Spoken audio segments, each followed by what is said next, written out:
एक एक कण में है।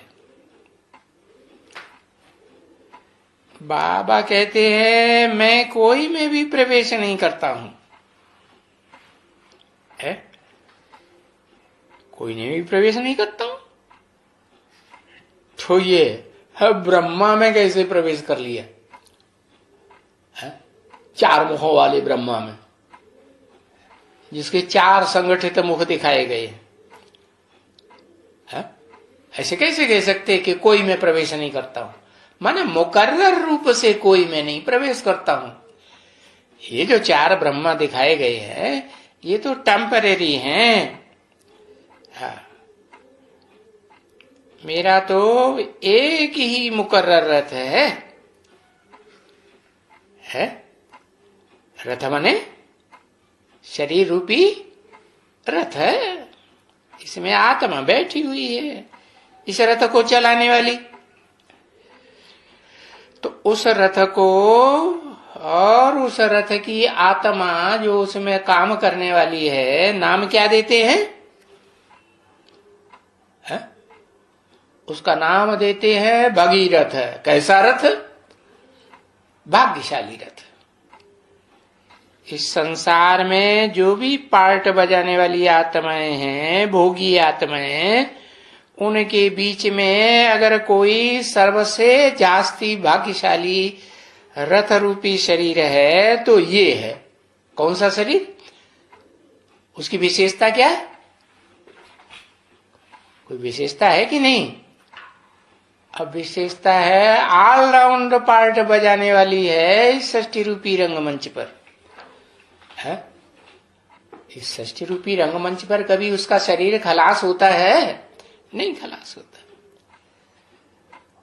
तो उसको ही कहा जाता है सत्य। क्या? सत्य, चित्त, आनंद। चित्त क्यों कहा?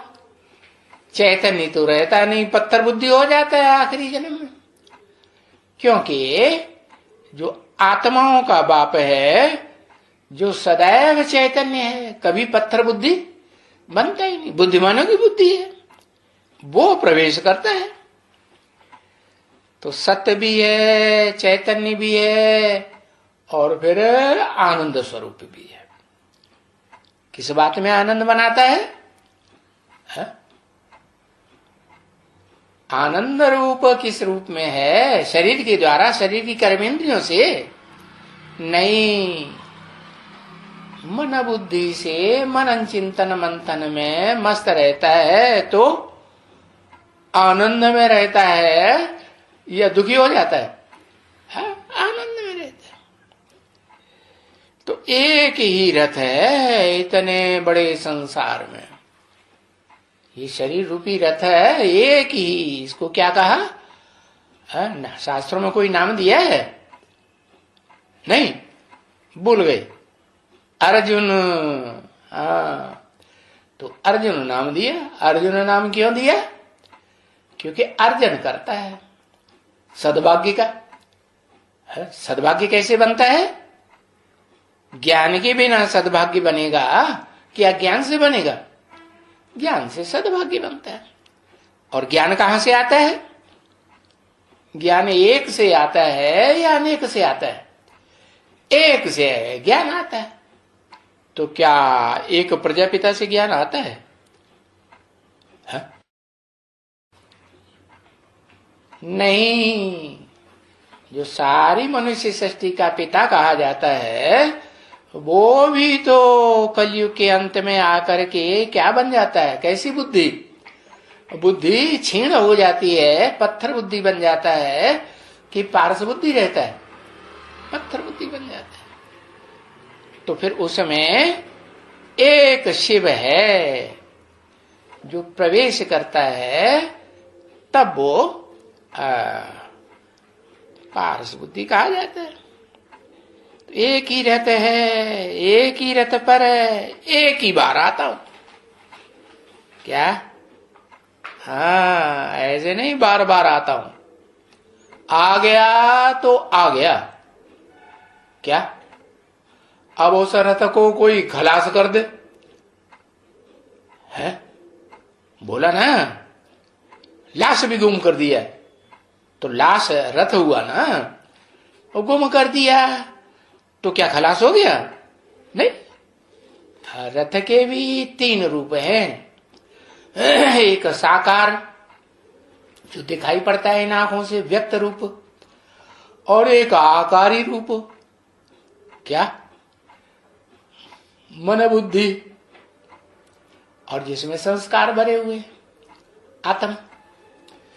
तो वो मन बुद्धि दिखाई पड़ती है क्या? दिखाई पड़ती है नहीं।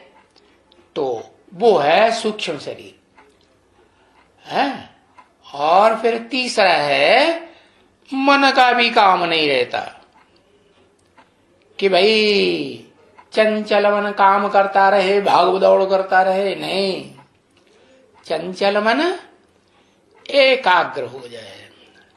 और किसमें एकाग्र हो जाए? जो आत्माओं का बाप है, शिव ज्योति बिंदु, जो कभी चंचल होता ही नहीं, उसमें एकाग्र हो जाए। तो बताया इस रथ में एक ही बार आता हूं, बार बार नहीं आता हूं। जैसे उन्होंने लिख दिया संभवामि युगे युगे और अर्थ लगा दिया हर युग में आता हूं, है 24 अवतार दिखाई दिए, 10 अवतार दिखाई दिए, नहीं। तो कब आता हूं? एक बार तो आता हूं, लेकिन कब आता हूं? पुरुषोत्तम संगम युग में आता हूं। अच्छा, पुरुषोत्तम संगम युग में आता हूं। सिर्फ संगम कह दें तो नहीं चलेगा, है? हाँ, क्योंकि संगम तो सतयुग त्रेता का भी होता है, त्रेता द्वापर का भी होता है, द्वापर कलयुग का भी होता है? तो हर संगम में नहीं आता हूं। कब आता हूं? जब जो पुरुष रूप आत्माएं हैं, उन आत्माओं में उत्तम आत्मा प्रकट होती है। क्या कोई के सामने प्रकट होगी कि नहीं होगी? हाँ, तो बताया पुरुषोत्तम संगम युग पर आता हूं।